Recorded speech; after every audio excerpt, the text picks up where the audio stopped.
ಓಂ ಶಾಂತಿ. ವೀಕ್ಷಕರೇ ಅಭಿಮಾನಗಳೇ, ಗುರುಮಕ್ಕಳೇ, ಭಕ್ತರೇ, ಪ್ರೀತಿಯಿಂದ ವಾತ್ಸಲ್ಯದಿಂದ ಈ ತಂದೆ ತಾಯಿ ಮಕ್ಕಳನ್ನು ಯಾವ ರೀತಿ ಕರೀತಾರೆ ಆ ರೀತಿ ಗುರುಗಳು ಕರೀತಾರೆ. ನಿಮ್ಗೆ ಗೊತ್ತಿರೋ ವಿಚಾರ. ಆದರೆ ಗುರುಗಳು ಸಾಕಷ್ಟು ಸಾಧನೆ ಮಾಡಿರ್ತಾರೆ.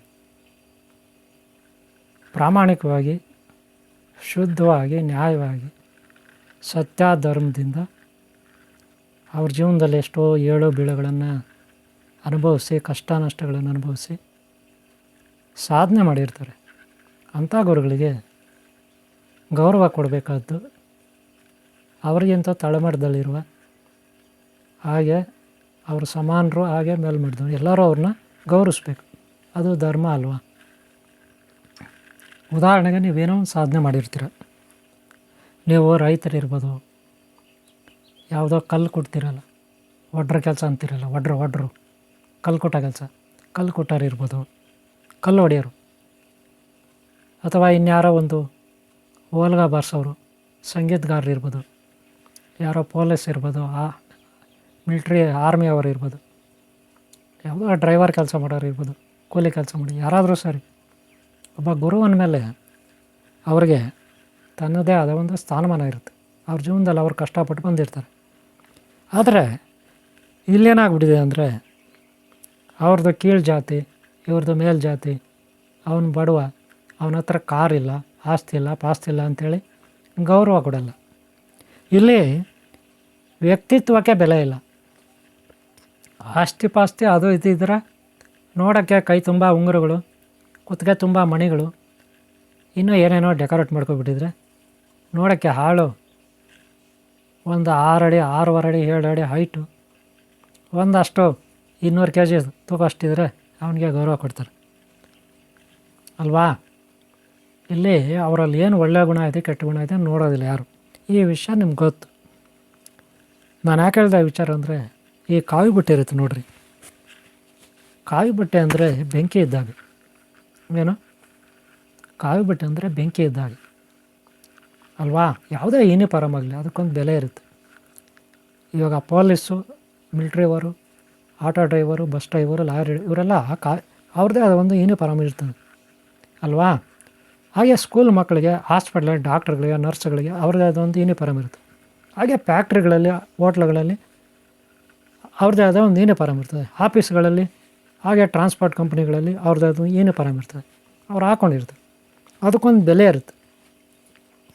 ಆದರೆ ಎಲ್ಲಕ್ಕಿಂತ ಮಿಗಿಲಾಗಿ ಹೇಳ್ಬೇಕಂದ್ರೆ, ಕಾವಿ ಬಟ್ಟೆ ಹಾಕಿರ್ತಾರಲ್ಲ, ಫುಲ್ ಕಾವಿ ಅಂದರೆ ಏನು? ಕೆಳಗಡೆ ಪಂಚೆ ಕಾವಿ, ಶರ್ಟು ಕಾವಿ, ಮೇಲ್ಗಡೆ ಟವಲು ಕಾವಿ, ಟೋಟಲಾಗಿ ಕಾವಿ ಇರಬೇಕು. ಆ ವ್ಯಕ್ತಿ ಯಾರು ಬೇಕಾದ್ರೂ ಸುಮ್ಮನೆ ಕಾವಿ ಹಾಕ್ಕೋಬೋದು.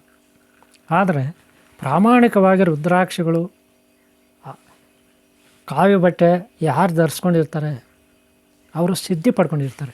ಪ್ರಾಮಾಣಿಕರು, ನ್ಯಾಯ, ನೀತಿ, ಸತ್ಯ, ಧರ್ಮದಿಂದ ಸಾಕಷ್ಟು ದೇವತೆಗಳನ್ನು, ಓಂ ಶ್ರೀ ಸಿದ್ಧಿ ಬುದ್ಧಿ ಧೂಮ್ರಕೇತು ಕಲ್ಕಿ ಚಿಂತಾರ ವಿದ್ಯಾ ಮಹಾಗಣಪತಿಯಿಂದ ಶ್ರೀ ವೆಲ್ಲಿಮಠ ದೇವಸೇನ ಮಠ ಕುಮಾರಸ್ವಾಮಿವರೆಗೂ, ಮೂಷಿಕರಾಜ್ ಮಯೂರ ದೇವತಾ ವಾಹನ ಗಣಂಗಳಾದಿ ಸರ್ವ ದೇವತಾ ವಾಹನ ಗಣಂಗಳವರೆಗೂ, ತ್ರಿಮೂರ್ತಿ ತ್ರಿಮಾತೆಯರಿಂದ ಸರ್ವ ದೇವತೆಗಳ ಶಕ್ತಿಯನ್ನು ಅವರು ಸಿದ್ಧಿ ಮಾಡ್ಕೊಂಡಿರ್ತಾರೆ. ಹಾಗೆ ಸಾಕಷ್ಟು ಗುರುಗಳು, ದಿವ್ಯ ಶರೀರದ ಆತ್ಮಗಳು, ದಿವ್ಯಶಕ್ತಿ ಬ್ರಾಹ್ಮಣರ ಆಶೀರ್ವಾದ ಆ ಗುರುಗಳಿಗಿರುತ್ತೆ. ಅಂಥ ಗುರುಗಳು ನಾವೆಲ್ಲೋ ದಾರಿಯಲ್ಲಿ ಹೋಗುವಾಗ ನಾವು ಮುಂದುಗಡೆ ಅಡ್ಡ ಬಂದುಬಿಟ್ರೆ, ಅವ್ರನ್ನ ನಾವು ನೋಡಿಬಿಟ್ರೆ, ನಮಗೆ ದರ್ಶನ ಆಗಿಬಿಟ್ರೆ, ನಮ್ಮ ಪಾಪಗಳು 7 ಜನ್ಮದ ಪಾಪಗಳೇ ನಾಶ ಆಗಿಬಿಡುತ್ತೆ. ಇನ್ನೇನು ನಾವು ಅವ್ರ ಹತ್ರ ಮಾತಾಡೋದು ಬೇಡ ಅಲ್ವಾ? ಇನ್ನು ಅವ್ರಿಗೇನಾದರೂ ಕಾಲಕ್ಕೆ ಬಿದ್ದು ಒಂದಷ್ಟು ದಕ್ಷಿಣ ಕೊಟ್ಟು ಆಶೀರ್ವಾದ ತೊಗೊಬಿಟ್ರೆ ಇನ್ನೂ ಹೆಚ್ಚಿನ ಪುಣ್ಯಶಕ್ತಿ ಬರುತ್ತೆ, ನಮಗೆ ಎನರ್ಜಿ ಬರುತ್ತೆ, ಯೋಗ ಶಕ್ತಿ ಲಭಿಸುತ್ತೆ, ಅವ್ರ ಆಶೀರ್ವಾದ ಇರುತ್ತೆ ಅಲ್ವಾ? ಇನ್ನೇನಾದರೂ ಅವ್ರನ್ನ ಮನೆಯವ್ರಿಗೂ ಕರ್ಕೊಂಡು ಬಂದು ಪಾದ ಪೂಜೆ ಮಾಡಿ, ಒಂದು ಊಟ ಹಾಕಿ, ಹಣ್ಣು ಹಂಪಲ ಕೊಟ್ಟು, ದಕ್ಷಿಣ ಕೊಟ್ಟು, ವಸ್ತ್ರ ಕೊಟ್ಟು ಅವ್ರನ್ನ ಸತ್ಕಾರ ಮಾಡಿ ಕಳಿಸ್ಬಿಟ್ರೆ ಒಂದು ಇನ್ನೂ ಹೆಚ್ಚಿನ ಪುಣ್ಯಶಕ್ತಿ ನಮಗೆ ಲಭಿಸುತ್ತೆ ಅಲ್ವಾ? ಇದಕ್ಕೆ ಮೇಲೆ ಅವ್ರಿಗೇನಾದರೂ ಒಂದು ಗುಡಿ ಕಟ್ಕೊಟ್ಟು, ಆಶ್ರಮ ಕಟ್ಕೊಟ್ಟು, ಮಠ ಕಟ್ಕೊಟ್ಬಿಟ್ರೆ, ಅವ್ರಿಗೆ ಇರಲಿಕ್ಕೆ ವ್ಯವಸ್ಥೆ ಮಾಡಿದ್ರೆ ಇನ್ನೆಷ್ಟು ಪುಣ್ಯಶಕ್ತಿ ಬರುತ್ತೆ ಯೋಚನೆ ಮಾಡಿ. ಅದರಲ್ಲೂ ಅವ್ರ ಶಿಷ್ಯರಾಗ್ಬಿಟ್ರೆ ಇನ್ನೆಷ್ಟು ಪುಣ್ಯ ಬರುತ್ತೆ. ಇವಾಗಲೂ ಅವ್ರ ಜೊತೆ ಇರ್ತಾರಲ್ಲ ಶಿಷ್ಯರು, ಗುರುಗಳ ಜೊತೆ, ಅವರೇ ಪುಣ್ಯವಂತರು ಅಲ್ವಾ. ಈ ಕಾವಿ ಬಟ್ಟೆಗೆ ಅಷ್ಟು ಬೆಲೆ ಇರುತ್ತೆ. ಹಾಗೆ ಗುರುಗಳಾದವರು, ಕಾವಿ ಬಟ್ಟೆ ಹಾಕಿರೋರು ಸುಮ್ಮನೆ ಕಾವಿ ಬಟ್ಟೆ ಹಾಕಬಾರ್ದು. ಎಲ್ಲ ಹೋಗೋದು ಅಂಗಡಿಯಲ್ಲಿ ಕಾವಿ ಬಟ್ಟೆ ತೊಗೊಳ್ಳೋದು, ದುಡ್ಡು ಕೊಟ್ಟು ತೊಗೊಳ್ಳೋದು, ಹಾಕ್ಕೊಬಿಡೋದು, ಇದು ಮೊದಲನೇ ತಪ್ಪು. ಎರಡನೇ ತಪ್ಪು, ಯಾರೋ ಒಬ್ಬರು ಸಿಗ್ತಾರೆ ಸ್ವಾಮಿ, ಅವ್ರ ಹತ್ರ ಹೋಗಿ ದೀಕ್ಷೆ ತೊಗೊಬಿಡೋದು, ಇದು ಎರಡನೇ ತಪ್ಪು. ಹಂಗೆಲ್ಲ ಮಾಡಬಾರ್ದು. ಯಾವಾಗಲೂ ಸಾಧನೆ ಮಾಡಬೇಕು. ಏನು ಸಾಧನೆ? ಬೆಳಗ್ಗೆ ಹೇಳಬೇಕು, ಸಾಧನೆ ಮಾಡಬೇಕು, ಯೋಗ ಸಾಧನೆ ಮಾಡಬೇಕು, ಸಾಕಷ್ಟು ಧರ್ಮಗ್ರಂಥಗಳನ್ನು ಓದಬೇಕು. ಹಾಗೆ ಎಲ್ಲ ರೀತಿಯ ದೇಶದ ವಿಚಾರಗಳು, ಆಗುಹೋಗುಗಳ ಬಗ್ಗೆ ತಿಳ್ಕೊಬೇಕು, ಪ್ರಪಂಚದ ಆಗುಹೋಗುಗಳ ಬಗ್ಗೆ ತಿಳ್ಕೊಬೇಕು.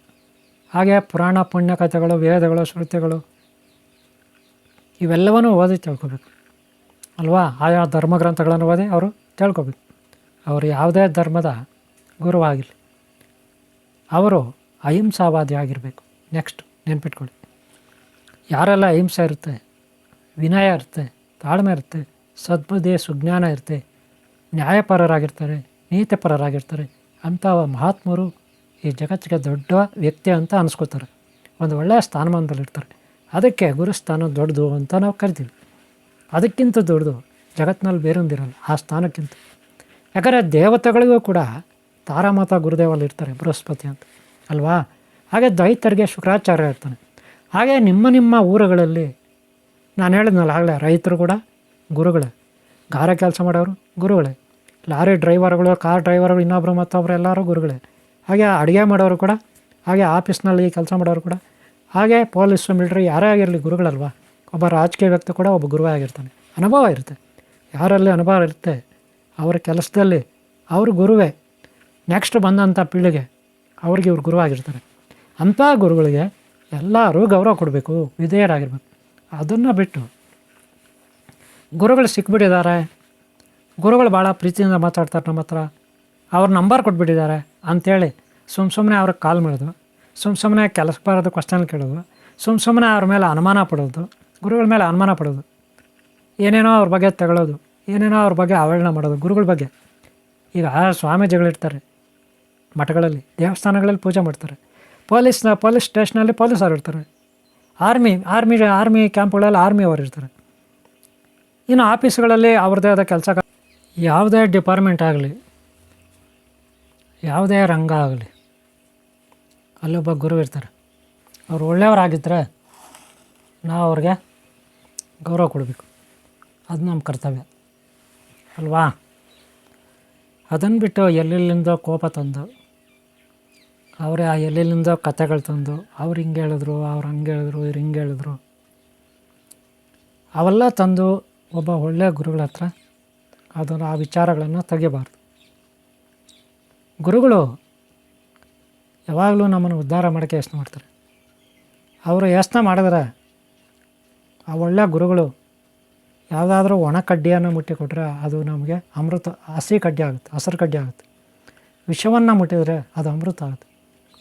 ಕಷ್ಟ ಕಾಲದಲ್ಲೇ ಅವರ ಆಶೀರ್ವಾದ ನಮ್ಗೆ ಸಿಕ್ಕಿದ್ರೆ ನಾವು ಉದ್ಧಾರ ಆಗ್ತೀವಿ. ಇದು ಗುರುವಿನ ಶಕ್ತಿ. ಅದರಲ್ಲೂ ಫುಲ್ ಕಾವ್ಯ ಹಾಕಿರ್ತಾರಲ್ಲ, ಅವರು ನ್ಯಾಯ ನೀತಿ ಪಾಲನೆ ಮಾಡೋರಾಗಿದ್ದರೆ, ಒಳ್ಳೆಯ ವ್ಯಕ್ತಿ ಆಗಿದ್ದರೆ, ಅವರ ಸ್ಥಾನ ಇದೆಯಲ್ಲ ಅದಕ್ಕಿಂತ ದೊಡ್ಡ ಈ ಜಗತ್ತಿನಲ್ಲಿ ಯಾವುದಿಲ್ಲ. ಅಂಥ ಗುರುಗಳು ಸಿಕ್ಕಿಬಿಟ್ರೆ ಸಕಲ ಪಾಪಗಳಿಂದ ನಾವು ಮುಕ್ತರಾಗ್ತೀವಿ.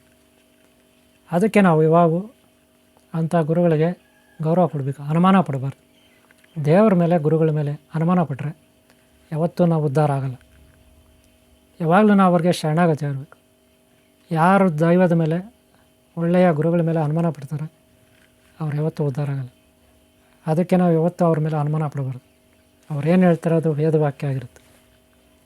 ಯಾರೋ ವಂಚನೆ ಮಾಡ್ತಾರೆ ಬಿಡಿ ಗುರುಗಳ ವೇಷದಲ್ಲಿ. ಗುರುಗಳೇ ಅಂತಲ್ಲ, ಎಲ್ಲ ಕಡೆ ವಂಚಕರಿದ್ದಾರೆ, ಎಲ್ಲ ಡಿಪಾರ್ಟ್ಮೆಂಟ್ಗಳಲ್ಲೂ ಇದ್ದಾರೆ. ಹಂಗಂತ ಡಿಪಾರ್ಟ್ಮೆಂಟ್ಗಳನ್ನು ಅವಹೇಳನ ಮಾಡಬಾರ್ದು. ಡಿಪಾರ್ಟ್ಮೆಂಟ್ಗಳು, ಕಾನೂನು, ನಿಯಮಗಳು ಎಲ್ಲವೂ ಕರೆಕ್ಟಾಗಿ ಇರುತ್ತೆ. ಪಾಲನೆ ಮಾಡೋರಲ್ಲಿ ವ್ಯತ್ಯಾಸ ಇರುತ್ತೆ. ಒಳ್ಳೆಯವರು ಇರ್ತಾರೆ, ಕೆಟ್ಟವ್ರು ಇರ್ತಾರೆ.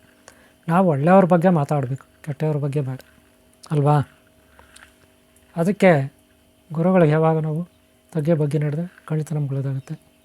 ಗುರುಗಳ ಮೇಲೆ ಯಾವತ್ತೂ ಅನುಮಾನ ಪಡಬಾರ್ದು, ದೇವ್ರ ಮೇಲೆ ಅನುಮಾನ ಪಡಬಾರ್ದು ಅಂತ ಹೇಳ್ತಾ ಈ ವಿಡಿಯೋಲ್ಲಿ ಮುಗಿಸ್ತಾ ಇದ್ದೀನಿ. ನಿಮ್ಗೆ ಒಳ್ಳೆಯದಾಗಲಿ. ಹಾಗೆ ಹಿಂದಿನ ಭಾಗ ನೋಡಿ, ಮುಂದಿನ ಭಾಗ ನೋಡಿ.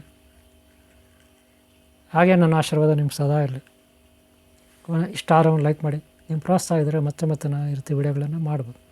ಓಂ ಶಾಂತಿ, ಓಂ ಶಾಂತಿ, ಓಂ ಶಾಂತಿ.